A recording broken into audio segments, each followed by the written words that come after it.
I'll do a video for it next week, but I was wanting to show that off. The only thing I.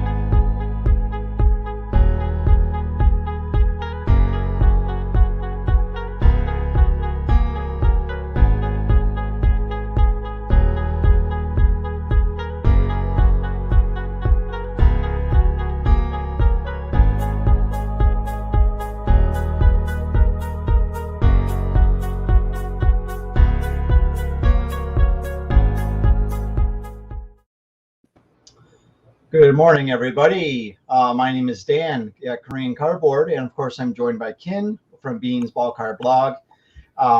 This way. Welcome to Person Rips and Hobby Chat, episode 47. Herman, I'm filling in for Herman today. Last week he lost a close friend, so let's give him your thoughts and prayers, and hopefully he'll be back soon enough. How you doing, buddy? I am doing well. How are you? So you want to tell everybody why you were actually able to do this week? I did it. Well, to be honest, whether, I don't know. I maybe I wasn't thinking. I don't know if it's something that I should have thought about before, but and not asked to do it. But this weekend is Chuseok, which is the Korean holiday for Thanksgiving, and I'm off Monday, Tuesday, Wednesday this week. And it just occurred to me that if I'm going to be around, and Herman was mourning his friend and was not going to have the show, I had asked Herman if I can fill in for him. And he said sure. So that's why I'm here. Yeah, and appreciate it, and like I said, making our YouTube listeners smarter about Korean culture. It's already Thanksgiving over there. Hey, yeah. See, we got some people come over. I see Rich, and I see Bo are in here, so. That is awesome. I'm sure not one's going to find us, but it was really awesome of you to do this. I need to. I'm actually going to start to learn StreamYard myself so that I can every once in a while hop on and do some things. I've already talked over a couple of topics with my friend Jason that we might go live over. I love the interaction of the live shows, so it's really awesome of you to jump on here. So. Well, the world needs more of a live Kin. I know I do. Yeah. You are the one. You are the one.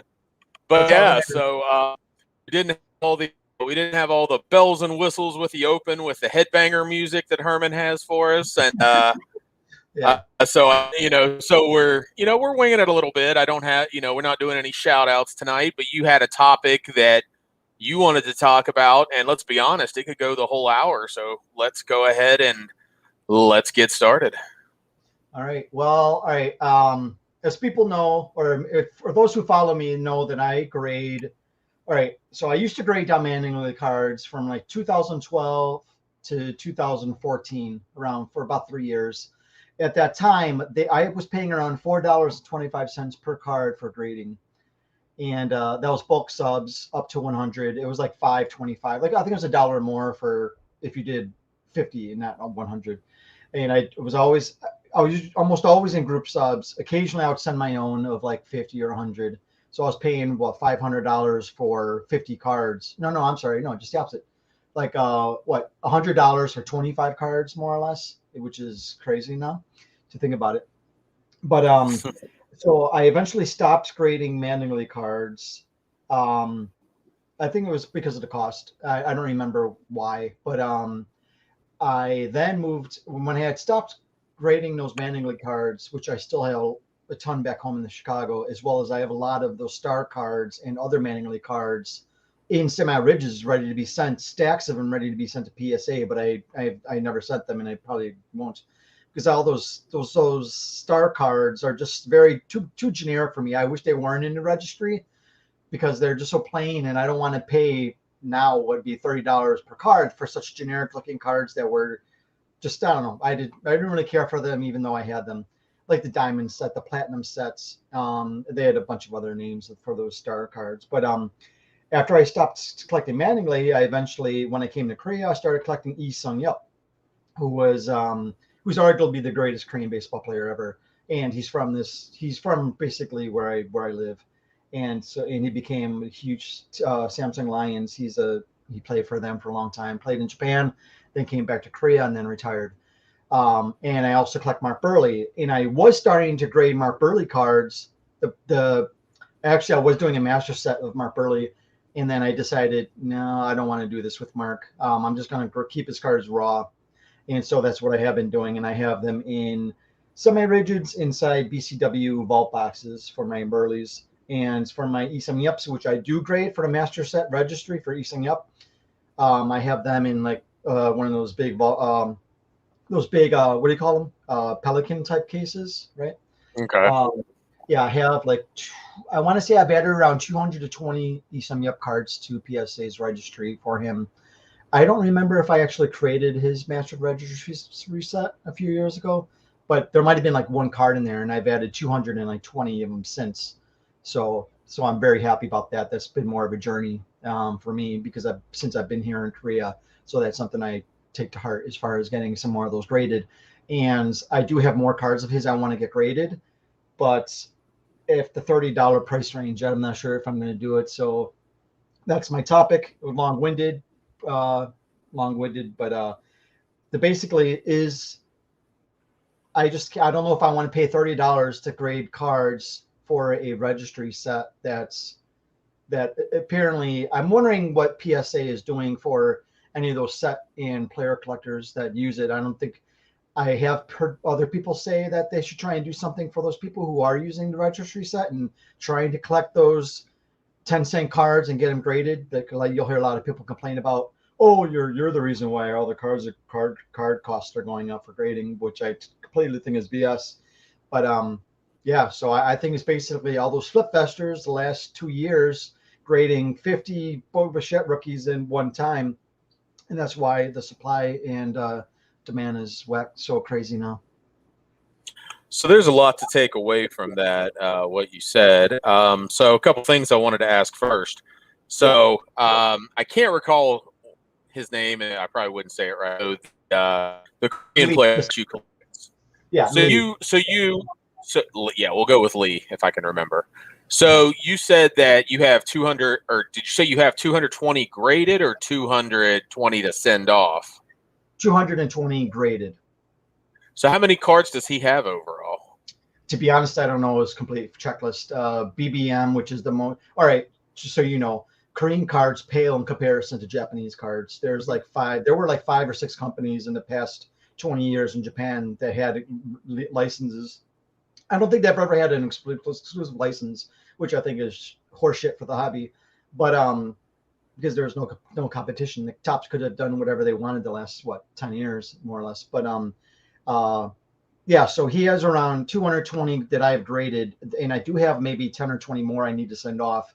But the BBM, which is just Japanese card company, they have had parallels and team sets. They actually issue team sets in Japan of teams, and not like you just buy the flagship and then get teams that way. They actually have team boxes, and you open team boxes of that team. And so he has lots of different variations that I might be missing. I don't know how many I'm missing. If I had to fathom, I guess maybe 25 to 50 I need. I'm not entirely sure. Yeah, and this was just a question for me at asking you as a collector away from the PSA thing, because you say he's one of, if not maybe the greatest player in Korean baseball history. So basically what you're telling me is it sounds like he's got maybe at most 400 cards, you think. And I was just thinking of how that compares to how many Mike Trout cards have come out this year. That was one thing I was curious in knowing. And there was another question about the cards, but I guess I forget it. So then the next thing I was going to jump into is, you talk about you're not sure if it's worth it at a $30 grading. We chatted for a couple minutes before, but I mean, that might be very optimistic to think that there's ever even a $30 grading tier again. And I know that's a lot of, what you're talking about, because right now I think the lowest is, if I'm correct, isn't the lowest that you can submit right now, because I know they're closed. So it's not even worth saying what those prices will be because I think they're going to get bumped from where they were. But I think they have 2 tiers open now, and in like one 250 and one's like 175 or something like that. So, I mean, and you may not know because that's not anything you're interested in doing. And that's why I have no interest. I am actually becoming a little more interested in grading, but just from the registry aspect. Or the collection aspect, not trying to send in, my 50 Bo Bichette rookie cards to try and see how many 10s I can get. Hell, Bo Bichette rookie cards they're probably going to be more scarce in the ungraded condition than they're going to be in graded condition. At some point, the way that it's going. So, yeah, well, all right. It's because I've been doing this league collection for so long, and it means more since I've been here in Korea, and obviously moving to Korea and being here 8 years has been a huge part of my life. I think that's something that I think about when I'm grading this type of stuff. Obviously, people who are back home and don't move around or don't move to another country, perhaps they don't understand. But I'm sure most people understand why I feel this way. But since I've already graded like 220, and I have like maybe 10 or 15 more here that I know I want to grade. Since I'm this so far in, even if it was as low as 30, I don't know. I think I probably would. I wouldn't really want to spend that much money on finish grading up what I have, but I probably would do it. But like you said, I have no idea what price they're going to come down to when they start up again. I had asked Carlos I forgot his full name. He has a podcast. Is that because I'm Carlos? Is that because I'm Carlos? I had mentioned on there, I had asked him, I knew the answer was going to be no, but I said, do you think PSA will ever have a $10 bulk submission price? And they all shook their heads and kind of chuckled. But and then I asked another question. Well, this is why I'm not going to probably finish my player collector set with the registry. And the PSA's registry was huge for making money. There are so many people into grading sets and players. And when you go on the PSA card website and you see all the registry sets, you can see like what's on there still to be added as a registry set, and for team and player, and it's a huge long ass list. And now I'm just wondering. I mean, I'm sure there's lots of guys who make a lot more money than I would that make a lot more money and would spend that much money on grading a single card that might have cost them 50 cents or $1. But yeah, I had asked them, okay, well, if that's the case, I don't know if I'm assuming they're going to lose a lot of people from the registry set, but I don't think it really matters anymore because people are willing to pay these crazy bucks. And when they started up in the beginning, it was much bigger way back then to do the registry set for a player or set. I'm just wondering what's going to happen with the registry if the prices are going to keep going up or stay at this crazy price. Yeah, I definitely agree. One of the things, and I think I just said it a few minutes in the last time I was talking, but yeah, one of the things for me that I'm interested in is the registry aspect. For me, it's I've talked to a guy that I know that has in running Logan King NASCAR. I retweet his stuff on Twitter sometimes. He has a contact over there. He's talked through with me about my 36 set. They have a registry, but it's a generic registry. It's got just the 25 card fronts. Well, each card has 4 card backs. So I'll never get number 1 in the overall registry, the one that's there now, because some guy has a bunch of 7s and 8s of 100-year-old cars. Well, yeah, no, that's not happening. But maybe I could get the best, master set because I might be the only one willing to do it. Can be competitive. Or I have a competitive streak. I mean, I played sports. I mean, as a kid, I played baseball, football, basketball. I wrestled. So I have a competitive streak. I am a data analyst is what I do with my day job. So what I'm getting at is I can be competitive, and I also can be numbers driven when I want to be, especially if I find that enjoyable. if I find Mhm. that fun, which I could see myself maybe doing with those, and I have some other sets. I don't know if you saw, I showed these off a couple weeks ago on my channel, but I got 3 of these cards in for this set right here. And it's a 47 card set, and there's only 53 total cards graded. One Oh, guy wow. has a complete set, and then there are 5 duplicates graded, and I've got 3 of them. So, just sending in those over time, I'm never going to beat his, but to be able to say that I'm one of 2 guys that has this. So I do have that desire, not to the point that you do, but to get those things graded. And I'm not paying $100 to grade a card. The damn card didn't cost me $100. The card cost me well less than $100. Yeah. And I also don't have the desire to pay that because I'm not trying to flip this.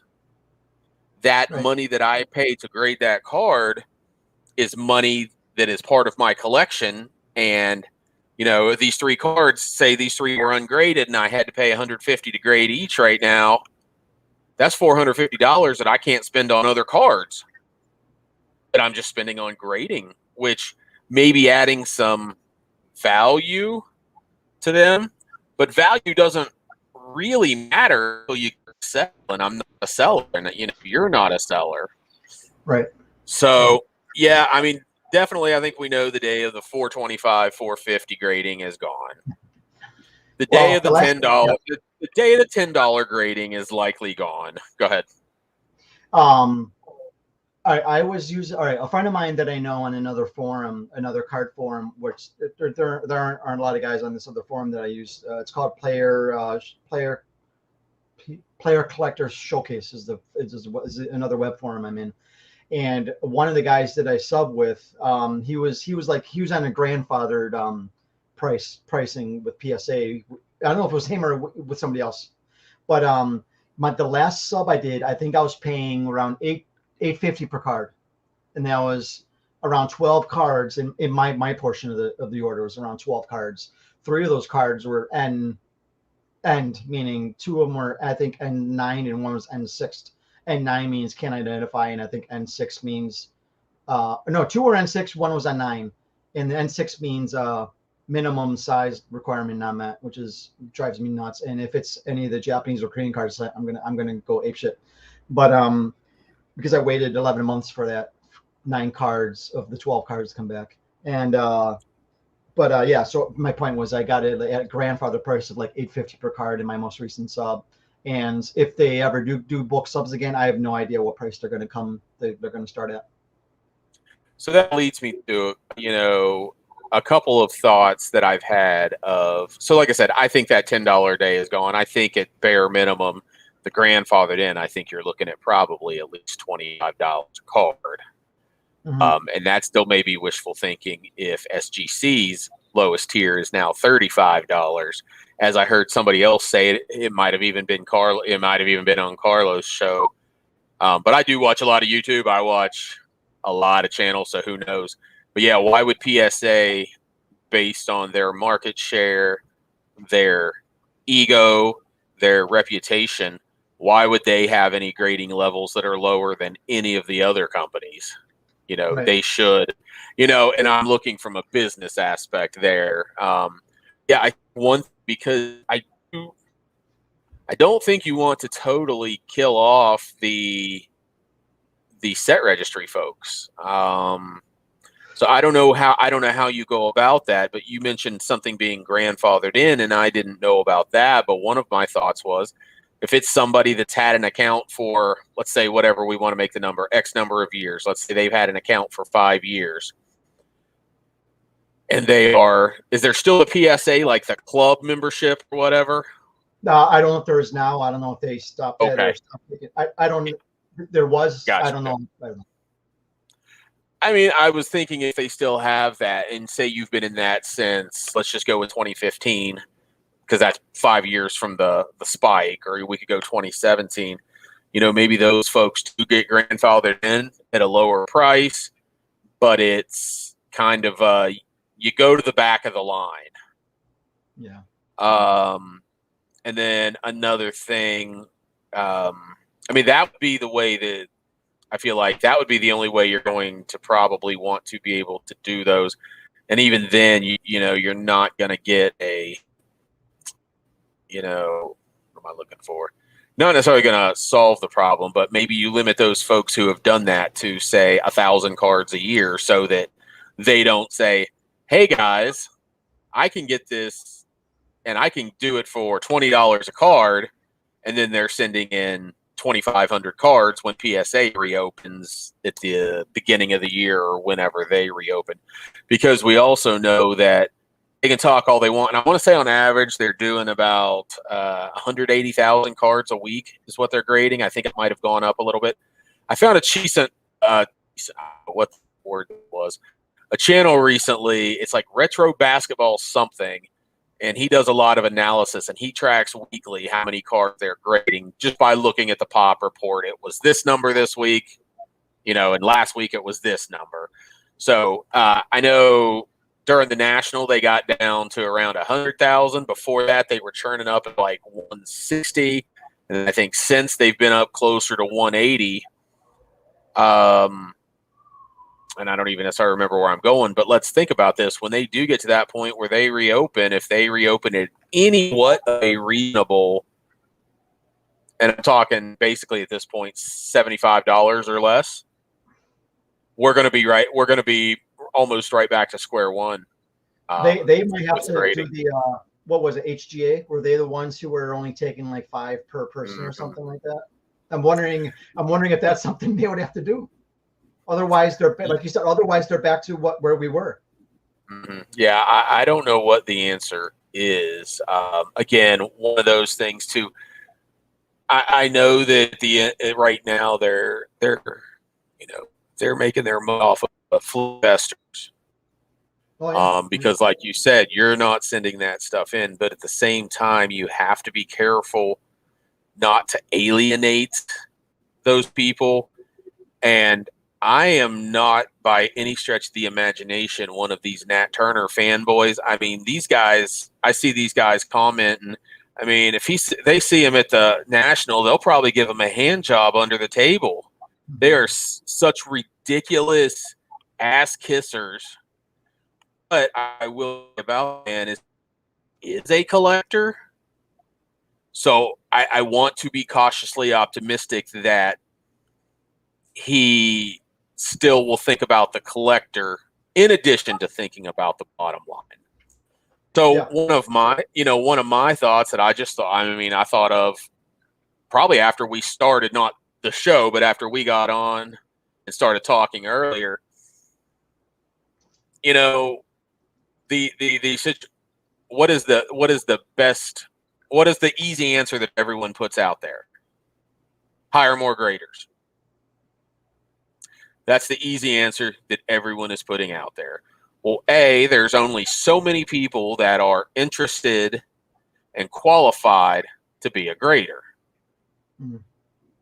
Now, I don't know what PSA pays their graders, but I know that some of the other companies, it's not a great paying job. Now, maybe it's gone up. Another thing you have to think about is they are also dealing with, not to get political, but they're in California, which is one of the least business friendly states. Those folks, if they work over 8 hours a day in California, or at least this was the law like almost 10 years ago when I traveled for work and we had local people work. They get overtime after 8 hours a day. It's not just 40 hours a week like it is most everywhere. It's 8 hours a day. And then you have to do this. You're also you're paying more out there because you're in California. So something that I just popped into my head, not that anybody with any say-so would ever look at this, or I'm sure they would have already thought of this. What if you started opening another 2 spots around the country to grade? And then let's say all of the ones that are at let's just say $20 is going to be the new bulk low. That's the best you're going to get is $20.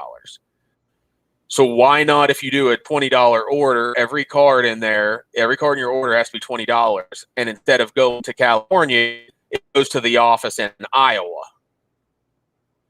Because you have more people you can choose from. You're probably more business friendly. I don't know if Iowa is actually business friendly or not. I'm just using it as an example. But out there, you're hiring more people. And yes, you're going to have to pay overhead from a, a brick and mortar standpoint, because you have to have a place to do all this. But now all the 20-day orders get sent there. So PSA is now, yes, they have to pay the additional rent, mortgage, whatever, on what they buy, but you can pay your employees less. You're paying California. I mean, that's a reality. Any company that is in every state is going to pay people in every state differently. And then that gets no real guarantee. You just go to the back of the line and, they basically say, look, guys, if you're willing to pay just the $20, we'll do it for you. But you do have to legitimately understand it might be 24 to 36 months before you get your cars back, which I agree is completely unacceptable. But at least that would be something that maybe could potentially help with, the guys like you, because, when they first announced that they were shutting down and then they were, raising these prices, I definitely had a smug laugh, because I said 3 years ago that they needed to do this because it was getting out of hand. And I'm not even somebody that was affected by it. I just have some damn common sense and was looking at what was happening, and that these cards literally you could buy for $1 are getting sent in to be graded by the thousands. And it had been going that way. And again, go ahead. You mentioned, like, the same card being sent in. That's one thing I would love PSA to do. I'm sure they won't, because they make too much money, but you cannot send a duplicate card in your same submission. I mean, that's not necessarily the worst idea, but at the same time too, it might actually be more efficient for them in some ways. All know. So maybe they don't want to do that. Yeah, I'm just, again, outside the box thing. And again, if these things are anything they're interested in, I'm sure they have minds, and they're way more intelligent than I am.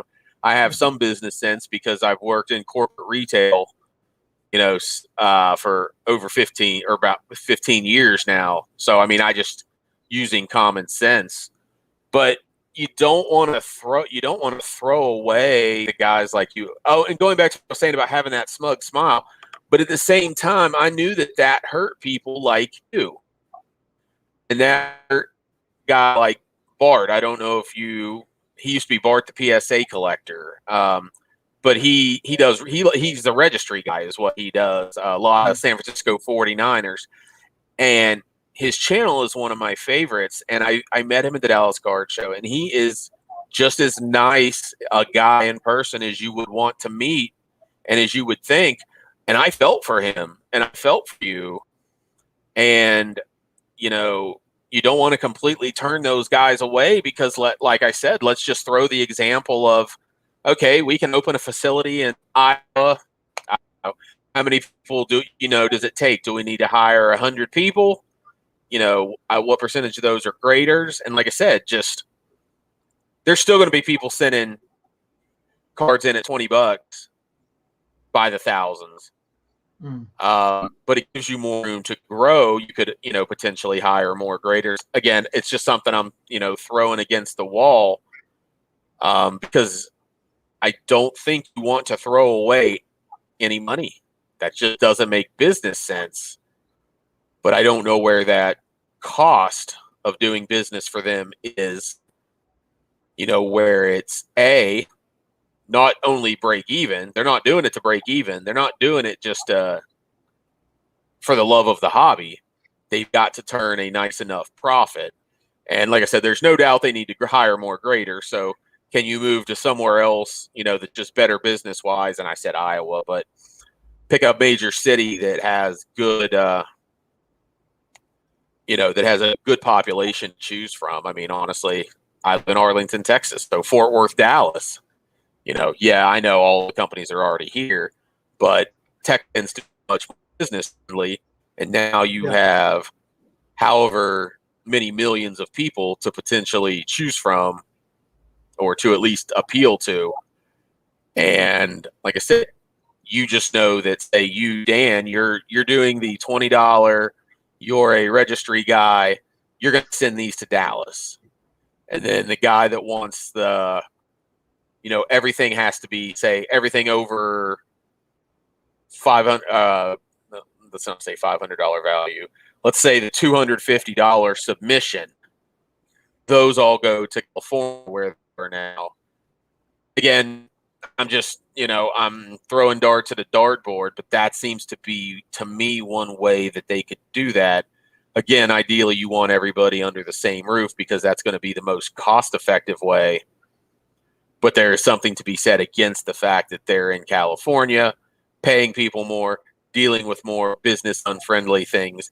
And at a certain point, you kind of exhaust the amount of people you have.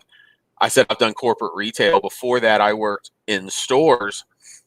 And my district manager, who got hired just before I did, he set the company on fire. But he demanded so much out of his people that at a certain point, he ran out of people. It was retail. I worked for lids. And at a certain point, everybody that was in the retail business knew, I don't want to go. I don't want to deal with going and working for him. So he kind of exhausted, and then things started to struggle a little bit more because you were promoting people that weren't quite as, let's go get them. So kind of in that line's the same thing that, where I can't remember where they are in California, but you've only got so many people you can pick from.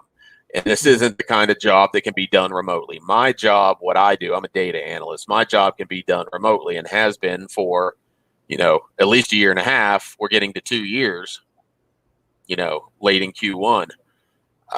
So that's just one thing I was thinking of. I've spent way too much time on that. What would your I had never thrown that at you. What holes can you punch in that? Or what would you think about that? Well, I know they would never go to Illinois. Illinois is the second highest property tax, and after California. Yeah. And as much they're not as going to Illinois.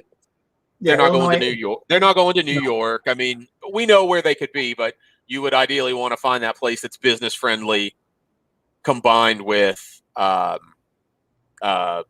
population. Yeah, Illinois. I think in the last 10 years, Illinois is the most people move out of their states, and I know their taxes are crazy. I think it's mostly Chicago area that causes the rest of the problems for the rural parts of Illinois. I think 70% of the population is in Chicago. The rest of the 30% is in the rest of Illinois. But I do wonder what Nat Turner is going to. I'm wondering how much is over the last 2 or 3 years. I was going to ask you this. I know Bo.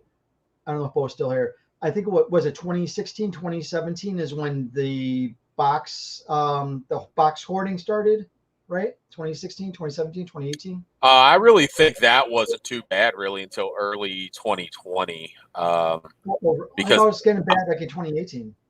I mean, maybe it was, but maybe it started getting that way, but I wasn't somebody going around looking for much then.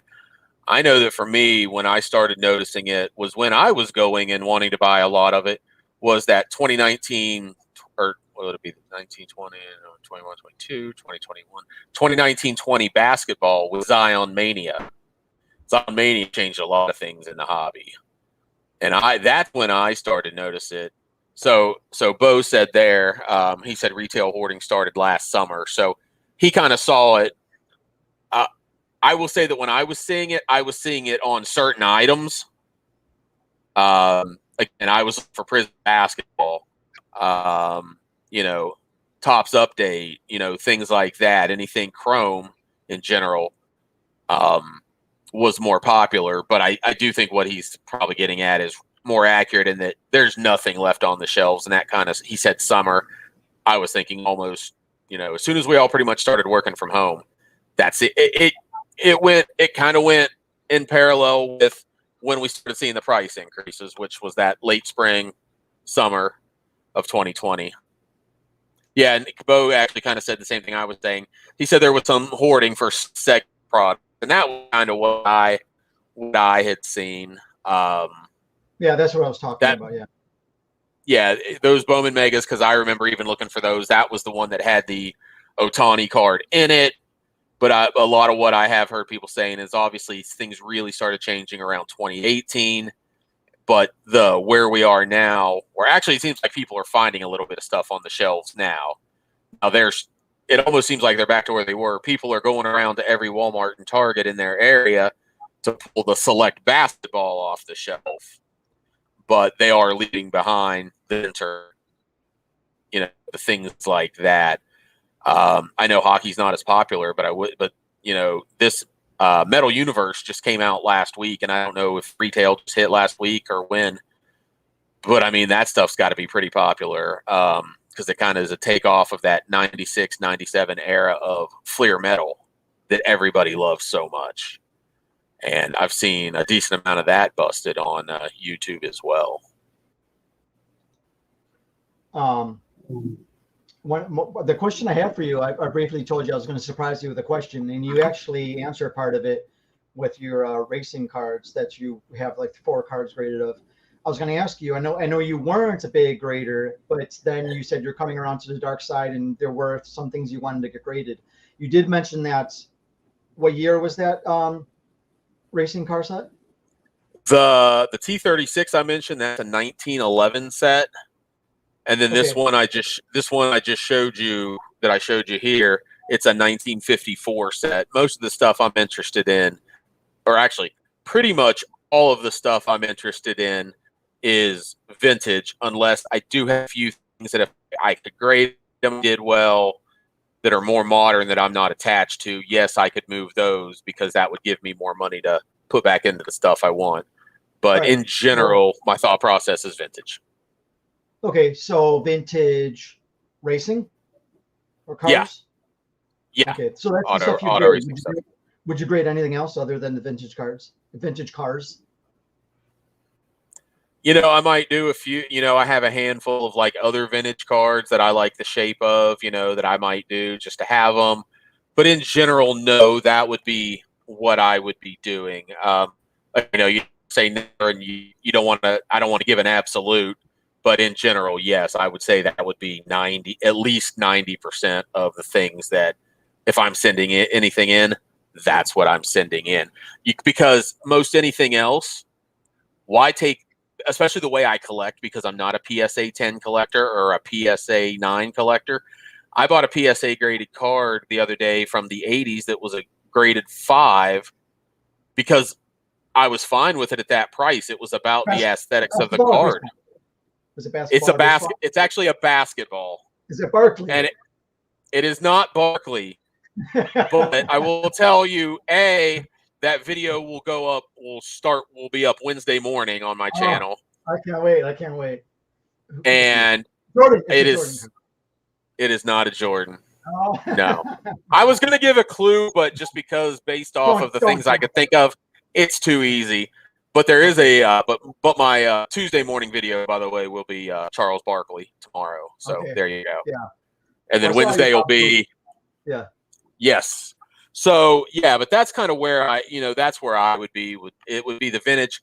On the newer stuff, even if I did want to collect that stuff, in so many ways, it really is smarter to just buy the card graded than to take the gamble. It come back at a 7.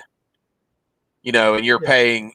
Pretty much you're paying the grading fee would pay for the dang card in so many cases. So that would be my route. If I really wanted something that badly, I'd grade it. But I just said there's only 5 of these outside of that one-man set that are graded. So I don't have the option to just go buy that. Same thing with my T36. I don't have the option to just go buy those. It's not we keep picking on poor Bo Bichette, but Bo Bichette Topps rookie.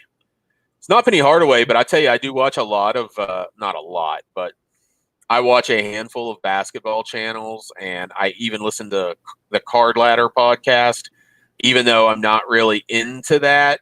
I'm not into that investing, flipping stuff, but they talk about a lot of interesting things. The guy that's the big head honcho there, he's a LeBron James collector, but he also collects penny. Jake from 90s Basketball Cards is a big penny collector. Penny has one of those followings. I would almost call it in the hobby. I would almost call it maybe a Will Clark-ish, Hall of very good, but just some seriously dedicated fans. A Dale Murphy, somebody like that. It's just is very heavily collected, but they're never going to be remembered as a true legend because they're probably not even going to make the Hall of Fame. It was just funny he mentioned Penny, that there's a lot of money spent on Penny Hardaway cards.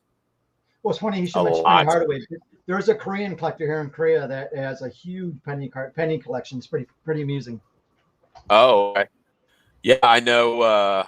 Like I said, Jake from 90s B-ball cards, he picked up a couple of low-numbered ones at the National, and then he was excited, but then he ended up having to trade one of the low-numbered ones to get one of the low-numbered ones he wanted more because, again, just price, it wasn't feasible for him to be able to, buy both of those. Is a guy who isn't a flip vester. He's what I call a true collector that has a wife and a family.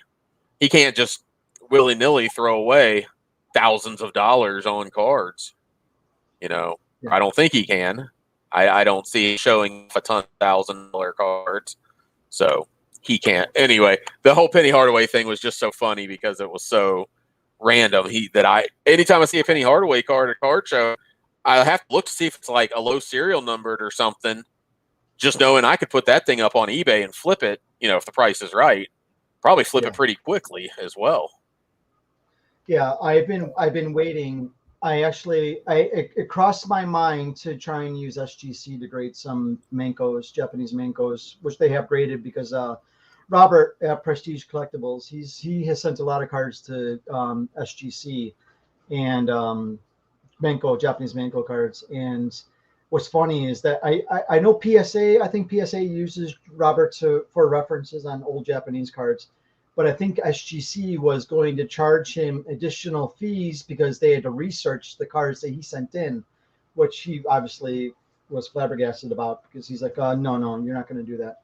But no, you don't want to do that. Yeah, George, I did notice this looking at some Korean forums, the Korean cafes where you do look at trading cards. There's a company here in Korea, a Korean company. They're a grading company. They're the first Korean grading company that I've noticed. They're called BRG in small letters, BRG. I haven't used them because I've been using PSA this entire time, and I don't think I would use them. But so that's pretty interesting that there's a Korean card company now, grading company. I have no idea. Yeah. Go ahead. I don't know what they charge. You had mentioned SGC earlier, and I don't know if you were thinking about going there. So my thought was, when you had mentioned that, I thought to myself, the aesthetics of a lot of your Burley collection and I know you were talking vintage, but as playing with the White Sox and playing through his era, they black and white, black and silver, or whatever, black. A lot of those things would look really good in SGC slabs, but part of your point of doing that is a registry, and I think I think I've seen people say they do have a registry, but it's not very good. Even if it is, nobody's going to care if you go, "Hey, I'm working on the Mark Burley SGC registry." Let's just call it what it is. I'm no PSA fanboy. I'm not one of these people that PSA can't do any wrong. But there's by far and away they're the number one. You can't argue that in any way. You may not like them, but the reality is, if you're being anywhat remotely impartial, they're the number one as far as registry, as far as resale value, as far as everything. And that right there is the reason that when I said these vintage, they look great in SGC slabs, but I'm not interested in being the guy with the SGC set registry. And then in the case of some of these too, I found these sleeves for them where the PSA card kind of looks like SGC because it's the black border around it. And they're made that way and I like that look. I like that black look on the vintage. I saw your red ones, the red one. I'm wondering what that would look like if the bottom part is not red, where it just looks like the red flip and then the case like a PSA. I'm wondering how that would look. Well, the first thing I'll say about those, and the company I bought them from is Firebox Cases, and they're on Twitter, so that's who I did that. No, they are not paying me to say that. The one thing I am minorly critical of, and I know this isn't an easy thing to do in manufacturing, but that red definitely does not match the red in the PSA label, and it's far enough off that it actually detracts from it a bit, and I think makes it look worse than being in a clear holder. Maybe down the road, they'll get that fixed. I guess. So you can actually see the red part of the label underneath the. Yeah, because there's mine. Yeah. Okay. So yeah, you probably couldn't tell it on that one because it was a video. It probably wasn't super clear, and they ran together, so you couldn't tell that there was the border on it. It doesn't match, great. So it's kind of, I'm not a big fan of the red ones. I'll keep them. I'll find a use for them, or I'll just send them to somebody sometime down the road. But I'm definitely a fan of the black ones. But yeah, that's kind of in a way my own little making the PSAs SGCs, because that's one of the big things I love about SGC. It's literally just the eye appeal of those black cases. Yeah, let's see here. One card I would consider getting graded is this. I showed it before. This is a Sadaharu. I want to say this is a 1963 Menko, but okay. What I did want to ask you is, okay, pricing aside, let's say money wasn't an issue in like submitting some cards. I did want to know what cards in your collection. I was thinking Barkley for the most part. What Barkley cards would you like to have graded? Whether I'm guessing I have thought about getting some really cool looking Burley cards that I like. No Burley card is really worth anything unless it's like his 2021 Stadium Club Auto, which are crazy prices. But are there any Barkley cards that stand out to you that you would like to see slabs, whether they're worth anything or not? No, because I have his two. I think he has a third Kaboom now. I have the first two Kaboom cards. I'm not sure if you know what those are. Those have become super popular. One of them I bought graded.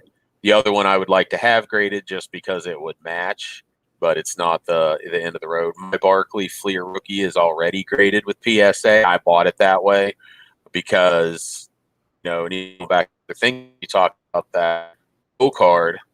I mean, if you're wanting to have it graded, as much for the authentication as anything, maybe you go to an SGC or something. But the reason I bought the Barkley graded was there's a lot of fakes out there, not as many as Jordan's, but there's fakes. And to me, that's a lot of what the grading is. No, some of the ones I do have, though, that I would actually like to get graded, the first one that pops into my head is I do have a Jim Brown rookie that I've had. I traded probably a 2-row box full of cards away for it like 20 years ago. And I don't regret making the trade because I got a Jim Brown rookie, and at that time I was into the NFL and I was a Brown fan. But there are 2 cards I traded away in that trade that still, to this day, I'm like, I wish I hadn't traded those. And one of them is, I've looked multiple times on eBay through the searched history, and I've never found where one sold on there. It's that scarce. But, it is what it is. But yeah, because again, I'm not really into the grading for the monetary value. It would be if it's something that looks good. I mean, I'm sure there would be a lot of Earnhardt cards. I would, if I had infinite money I would do a lot of the Earnhardt because that's what his I don't pop off the top of my head, but I would probably go with a lot of them just because his colors were black with the white and then the red outline. So with the PSA labels being white with the red outline, I think that a lot of his stuff looks really good. You know, say what people want about HGA. If you just want to have it lab and you're into aesthetics, a lot of those custom labels are very aesthetically pleasing. And for me, that's part of this. You know, I got into some argument it was on one of Carlos's videos in the comments with some guy who said, "Oh, I've been collecting blah, blah, blah, blah, blah." And I never heard until recently guys that care what the graded card looked, that it matches or any of this kind of stuff. And that's beta. And I'm like, no, there's a lot of us out there that are collectors that, we like what it looks like, and grading the slab enhances our pleasure of that card. I'm gonna enjoy basically any card I have in a PSA slab more than I am a BGS slab. Let's just call it what it is. That's not a visually appealing thing to me. Great. I don't think SGC is going to turn them away if you want to pay the money, even for 91 Fleer. But tell you, boy, would those look sharp? Those bright yellow against that black border of the SGC slab look pretty sharp. But yeah, like I said, because I'm not really, and I've never been a high end collector, so the most valuable card I have is that Jim Brown rookie. So I would that would be one I would grade. And just some of my, it would be those top 10, 15 cards that I have, I'd probably just get them to be slabbed to, protect them. And so that, I know they're authentic.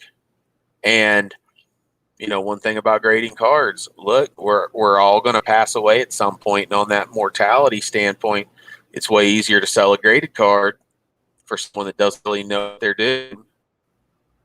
You can teach somebody to go search comps on a given card that's graded on eBay. You can teach them that in 5 minutes, and you can kind of have a gist of what the going rate is. But for vintage cards,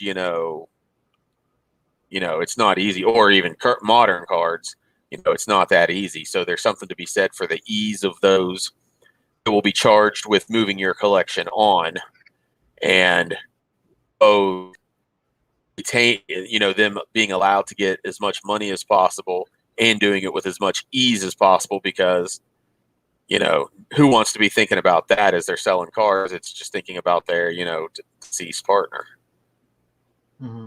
So yeah, I mean, like I said, it would be just those vintage sets that I want to do just for fun. I don't have a particular love for graded cards in general, outside of, like I said, the registry, the knowing they're authentic, being able to establish a price better, because even though I've collected for 35 years, I can't look at a card and tell you what condition. I literally last week went through and printed out a thing of all the different companies with what mint is, what near mint is to them, what excellent is, because I don't know those things, because I've never been a condition, I don't even know what I want to say.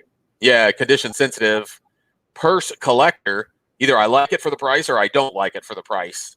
That's all there is to it. And there are some cards that you won't like at any price because they're that awful. That is what it is. So I've never been a condition sensitive person. Centering's been the one thing I've been more, I'm probably most concerned about of all of them. Like, it's at least reasonably centered.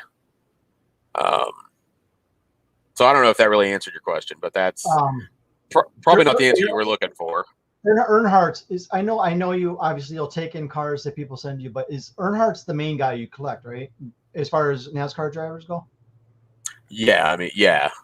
If NASCAR drivers, he would be the one that I collect. And really, I'm only, I have eBay searches set up, but really I'm mostly just looking for autographed and relics. What's his earliest?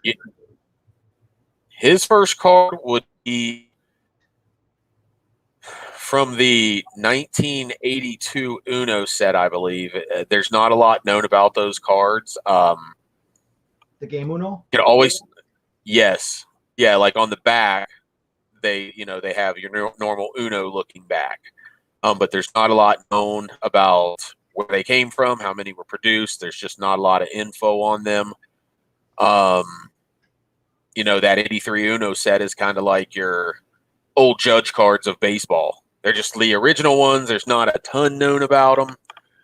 But Val over at NASCAR Rio, between the, he does his podcast and he does a lot of research on stuff. Even he, he says there's just not a lot known, and he's reached out to people that, in theory might actually know, and there's just no recollection. I mean, that's really as far as I know, that's probably the second NASCAR set that was ever produced. And again, it's an Uno deck, so it's not like it's a set in the normal standard. There are certain drivers over and over again. And the first set's the 72 STP, which I think only has like 10 cards and 8 subjects. So it's not a set, but they basically hand out tracks. Yeah. But yeah, Earnhardt's in that. And then it's interesting if you want to try to talk about rookie cards. There's a channel. I didn't buy these, and he posted a video once about what's the true Earnhardt rookie card, because with him, it's not the first card is not a rookie card, the Uno card, because it wasn't released in pack form nationally, which is kind of what we say a rookie card should be. Then he wasn't in the first mainstream pack released set in 1988. So it's his first actually 1980. It's those things. All those cards carry a nice little premium. Yeah, I don't know.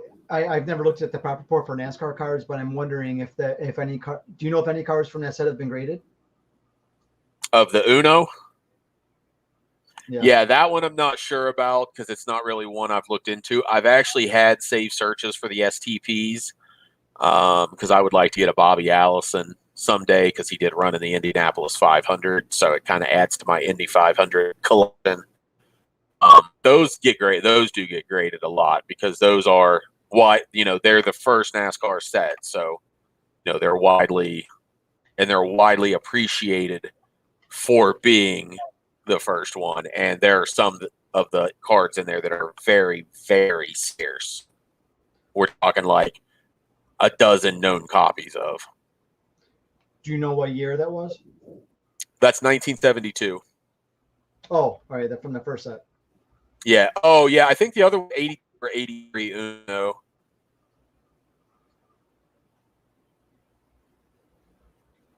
I take it you're looking that up.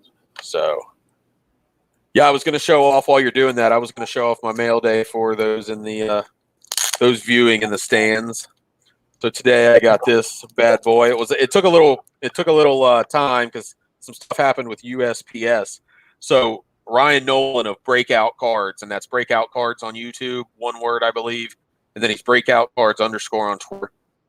I'd seen one of his card videos a couple months ago, and I messaged him and said something. And then when he was at the show next time, the card was still there, so he picked this bad boy up for me. Sorry for the glare. It's the 1950 Topps Feltbacks, and it's Pete Zenitich. The reason for me that I like that, I wish I could get rid of that glare. There it is this is the first WVU football card that I know of. You can't see it too well on the back, I'm sure. I'm trying. I don't know there's a West Virginia pennant. I don't know how to. No, that's fine. Okay. No, that's fine. They're the pennant on the back, and they're called Feltbacks because the felt. It is a felt back. Has West Virginia on it. So I picked that up, and it's funny. I picked that up for less than I picked my 2 raw copies up for. But yeah, these have some scarcity to them as well. There's actually 2 Zenitich cards. There's a yellow background as well that I don't even have one yet. Were you having any luck finding that STP set? I'm not seeing any cards, just actual diecast cards and some like maybe decals. I'm not seeing any cards from 1972 for Bobby Allison. I wonder how it's listed. Is it NASCAR? Yeah, I mean, if you just try 1972 STP, does anything come up like for the whole? Let me look. STP 1972. Let's see. Yes, some cards are coming up. So that's the set. I don't know how many of I don't know what the pop report is, because that's not something I tend to look at. Thanks, Diego. I appreciate it. That'll still actually be in a video, and I'll talk about it a little bit more here. I'm planning to probably do a video that'll go up next week. Thanks for checking in and listening, Herman. Appreciate it. Hope all is well with you and your family. And if you need anything, you know where to get a hold of me. You know, multiple places to get a hold of me. Trying to see. Are you a Petty fan? I mean, I respect him for what he is. Yeah. Obviously, he's probably gonna a higher percentage of his, I would assume, are going to be graded. So he may not have the most graded, because Elo Langley, I think, is the one that seems to be the most abundant out there.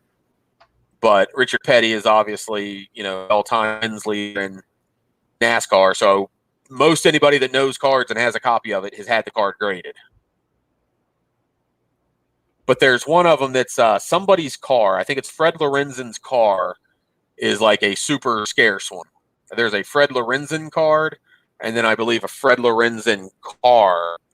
And that's the one that I want to say. I feel like people said there may only be, maybe I'm off with a dozen, because hell, maybe there's more than a dozen graded ones.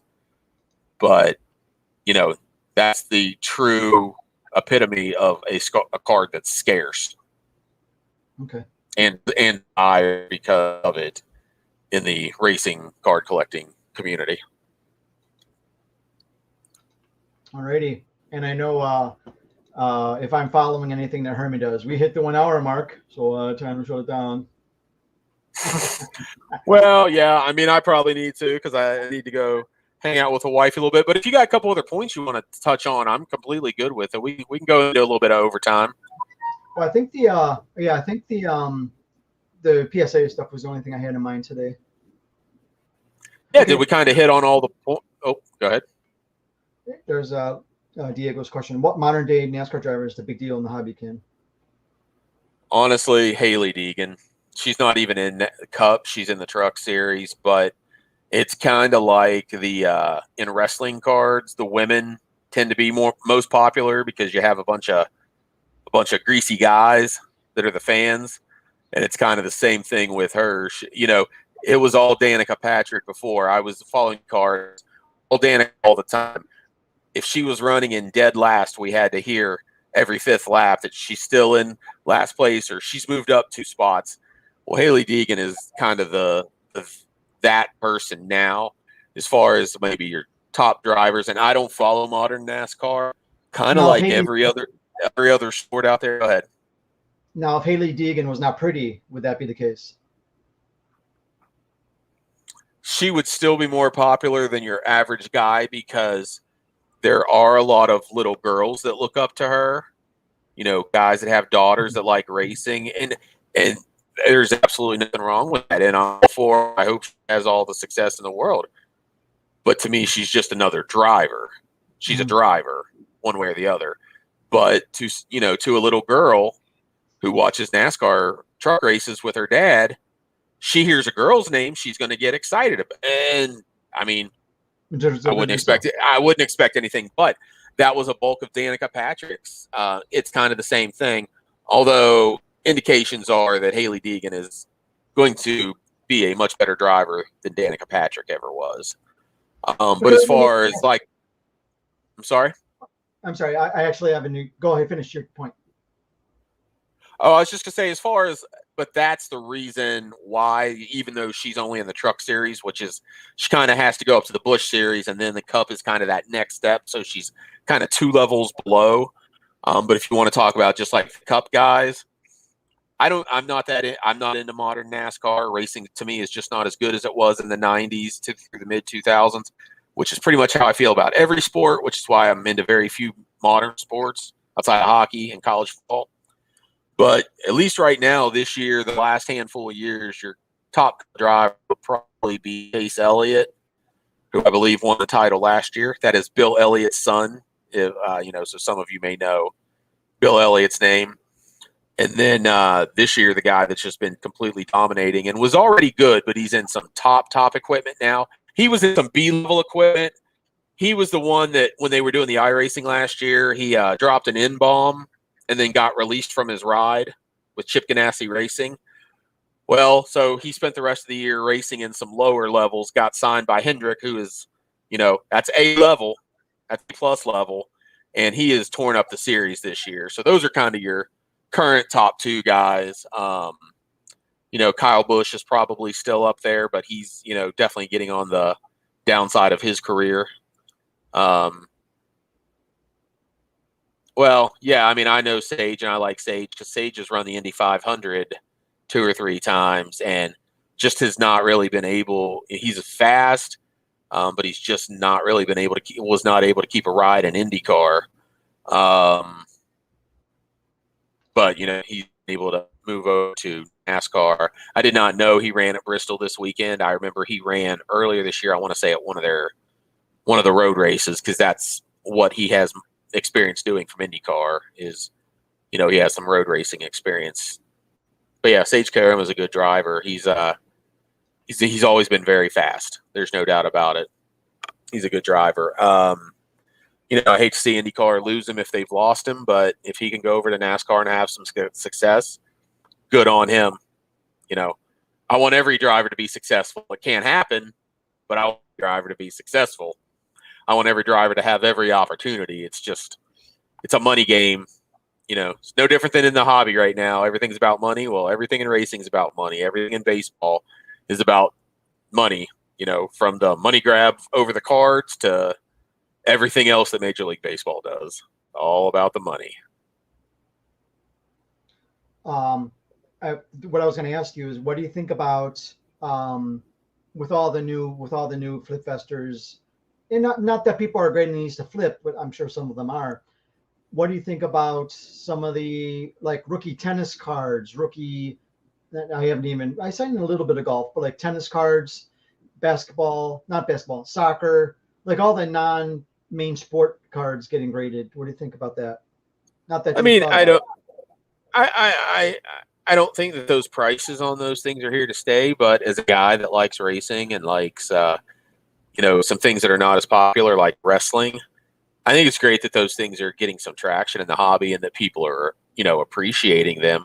And to be honest, those things are probably, I don't know anything about them, not paying attention. I just hear a sale now and then.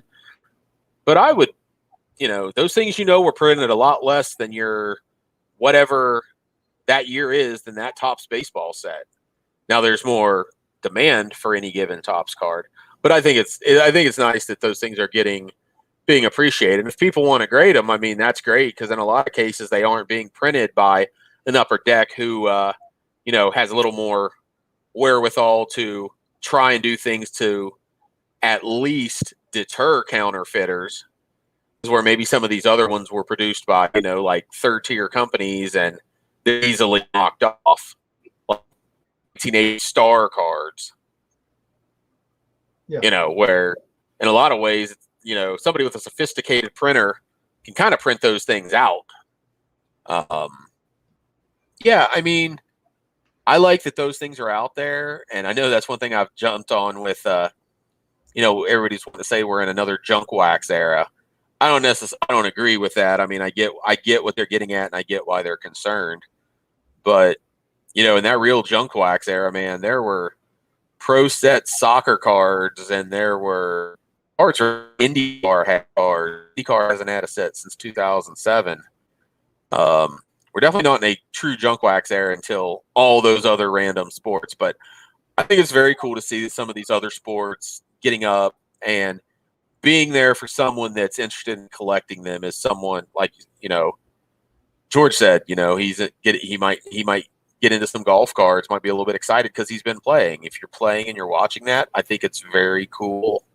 Especially for the collectors, the flipsters, whatever. I mean, it is what it is. But I do like seeing that some of those cards have definitely gotten some appreciation. I think that's nothing but good for the hobby. And, you look at sometimes the Ginter cards that sell best are typically not the baseball players. They're all the other, whether it be an athlete, I'm kind of throwing aside the Bitcoin card and the egg card.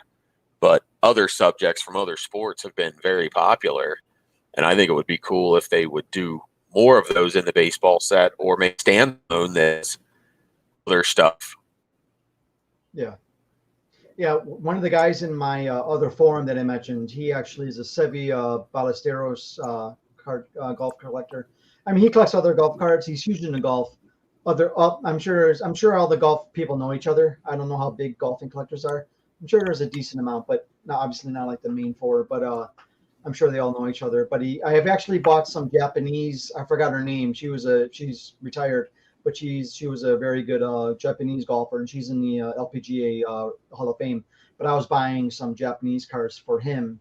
Like phone cards are big in Japan, or at least they were. They actually made phone cards with athletes and stuff, and you'll see some of Jordan and other American players. But I bought a lot of phone cards for him and then for his collection. But yeah, there are a handful of golf collectors that I know, but I've never seen any tennis collectors. I grew up playing. My mom got me into tennis when I was young. I actually started playing tennis for the first time in like 24 years last week. So I'm hoping to do that weekly with another foreigner here. But my mom got me into tennis when I was young, so I grew up watching like Ed Berg, Bjorn Borg. I think Connors and McEnroe were later in their careers, but like Pete Sampras and Andre Agassi, those were the ones that I grew up watching. But I had thought for a brief second, thought about buying some of their cards and looking for their rookies, but not paying the prices they are at the moment because everybody's buying the stuff, So I'll wait a little bit and decide later if I want to buy those. Yeah, and again, that's the thing is, if people are collecting that, that love that, that's great. I mean, that's it's what we let's always say: you collect what you love. If you collect what you love, you're not going wrong. Do I think they're going to read? They're never going. It's funny. I talked about my buddy Jason and me learning live stream, so StreamYard, so he and I could go live. And actually, the topic that we want to discuss, the first topic I really want to discuss with him, is why these other sports are never going to be able to get up and compete with the big four or big five, if you want to say. And I see some common trends in those things, like wrestling is still always going to be, it's always going to lag behind in little niche. Tennis would be the same, golf would be the same way. And I have a couple of thoughts on why those are, and there's just differences in those games to where, they're never going to be on par with baseball or football. Well, I mean, unless baseball just implodes from within, which seems to be what it wants to do. But yeah, he said that. But like I said, I think it's great that those things are out there and people have those to collect if they want. Because hey, you may not even be a golf fan, but in my case, I collect WVU stuff. If there was a guy that was a golfer on the WVU team and then he had pro cards and I happen to know about it, I don't follow golf, but if I happen to know about it, hell yeah, I'd want to add a few of his cards to my WVU collection. There's a couple of wrestlers that actually attended West Virginia University. So, I have a card or two of those guys. No big names or anything. Or real wrestlers? No, entertainment wrestling. Okay. Yeah. Did you watch wrestling back in the 80s? I did. Do you remember Demolition, the tag team? There are so many of those, like one name. To be honest, what were their names? Do you remember? Demolition Smash. They were kind of Road Warriors ripoffs. They kind of wore like black leather with spikes and painted faces. Were they like? I mean, were they WCW or were they WWF? No, WWF. I mean, very late 80s, like 89, 88, 89, 90. They were tag champs a couple of times. But anyway, Axe from that tag team, his real name is Bill Eadie. He played football at West Virginia. Okay. And then there was a guy that last point I checked, he was in WWE's NXT, which is kind of like their minor league in a way right now. He had been in TNA a long time, but his name was Dima on there. I forget what his name is in WWE. But he was actually wrestling for TNA Impact Wrestling while he was still attending WVU. Did they both play football?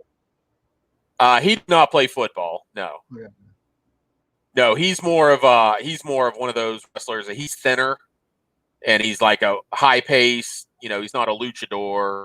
He does a lot of the the high impact moves and flips and stuff like that. Yeah, they're two totally different builds. Bill Eadie was either an offensive or a defensive lineman. You know, he was just power, and the other guy is definitely more of an athlete, so to speak.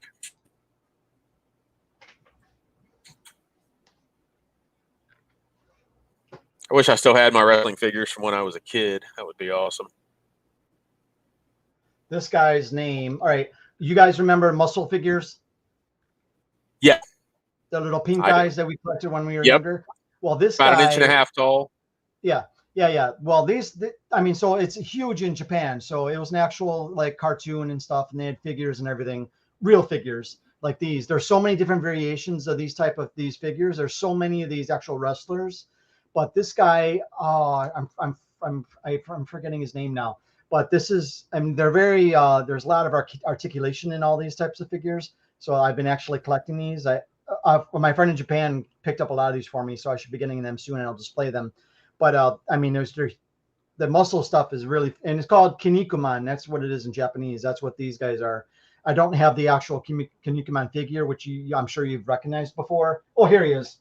This is the main Kinnikuman figure. You might recognize the face.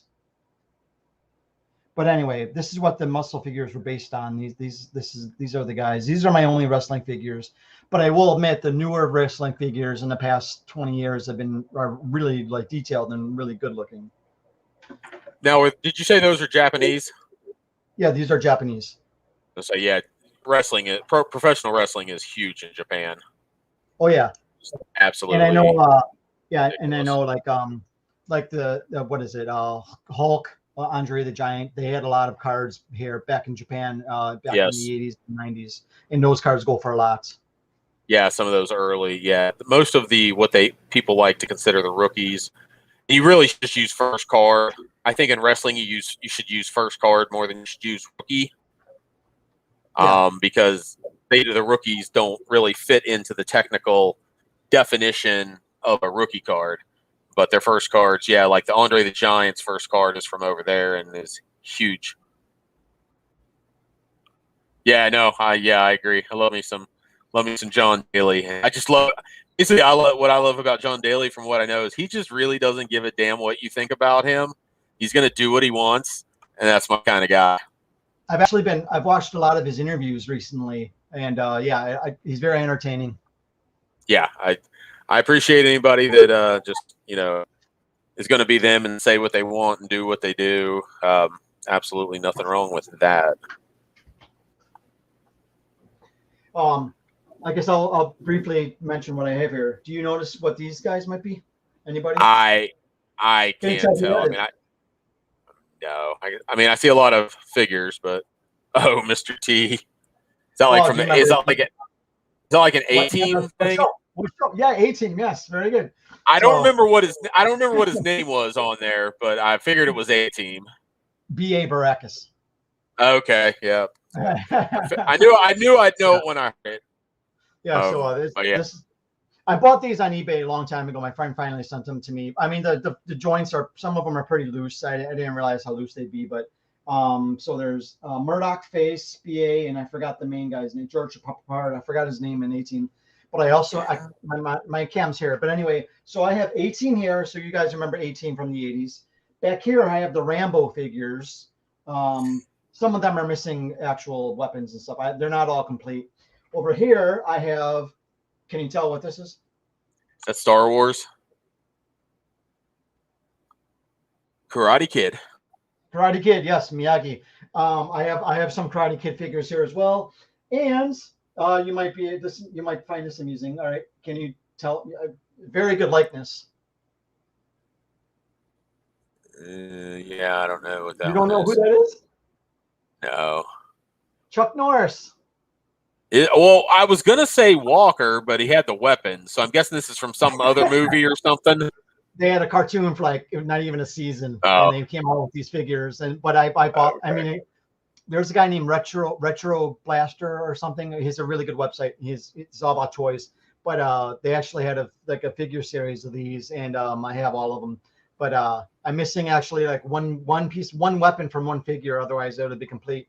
But yeah, this is the Karate Commandos. It's called. That's what it's called. Chuck Norris Karate Commandos. So I have some of these as well. So do you know Colby? He's Flywheels on Twitter. I don't. Yeah, Flywheels, just like one word, like you would spell it. But yeah, he's a big figure collector. I mean, just some of the stuff he has is ridiculous. So it might be a nice little follow just to see some of the cool stuff he has. MASH, very nice. Yeah, I'm a huge MASH. I got into MASH when in elementary school. So I have all of the MASH figures except for the Klinger in drag. He's wearing like a pink dress. That one is the sought after one. It's like $80 or more. So yeah. In time, I don't. Obviously, some people don't open packages, but lately I've been opening them. I don't know if I'm going to open these, but I have opened everything else that I thought I was going to keep closed because we're gonna die, and it's not like I really care about having them in package. I'm not going to get a lot of money for them, you know. So no different baseball cards. You're buying it to collect them, and enjoy them, not to invest in them. There's Klinger and drag. Nice. That's the one that costs a lot of money. That's the one that's worth something. Very nice. But I don't. Obviously, I'm not going to worry about buying any of the trucks or helicopters. I just wanted the figures. No, that's very cool. Like I said, it's not my thing. I don't tend to collect those. I have, I think, one wrestling figure, and that's it. I also don't really collect bobbleheads. I only have a handful. But man, the saw cut and the black and white test run. Oh, I don't know if I've ever seen that one. I don't know how real it is. I don't know if it came out after or not. See, when you asked about stuff, if money was no object, I send it PSA be stuff like that to authenticate it. I would love to know that that's authentic in some way, shape, or form. And be able to say, hey, PSA graded that I have this whatever, and I know it's authentic, or it's you know, or at least PSA has said it's authentic. All right, let me show you another figure. All right, so these are the Star Wars Power of the Force figures. They came out between like 97 and 2000. No, 95 and 2000. I started collecting these when I was in school at Eastern Illinois, in Central Eastern Illinois, and this one's actually special because you notice the THX ad in the back behind the figure. Nice. It's an actual paper ad because those were only included in Japanese cards. So these were actually made in China. But these cards actually have the Japanese sticker on the back, which has the THX thing in the background. So these were sought after back when I was collecting these. So I've been buying them for anywhere between like $5 and $10. But so I've been collecting those as well. I had like almost all these figures loose in Ziploc bags back home. I still have them, but they're way too much to ship. But I did collect these and open them and display them at a time, one time. That's definitely a challenge with being having the collecting personality and living overseas, where you can up and move. You're going to move more times than the average person in the United States is, significantly. Yeah, I've moved probably more than the average person in the United States, and I mean, I've lived in Alabama, West Virginia, Pennsylvania, Indianapolis, and Indiana, and Texas. Yeah, that's more than that's way more than the average person. So yeah. When I lived in Portland for 2 years, I lived in 2 different places. Technically 3 places. When I lived in Seattle for 5 years, I lived in 5 different places. Each year I moved somewhere else in Seattle or the suburbs. Came to Korea, lived in 2 or 3 different places in Chicago, and then of course living in college. But I moved a ton as far as like within one city, but I've lived in Chicago, Portland, Chicago, Portland, Seattle, Chicago, Korea.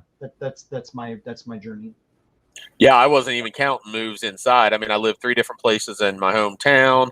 I lived Pennsylvania. I was just in one place. Indianapolis, I had 4 different addresses, over like 7 or 8 years. So yeah, here I've technically had 3 addresses, and I literally moved here 7 years ago yesterday.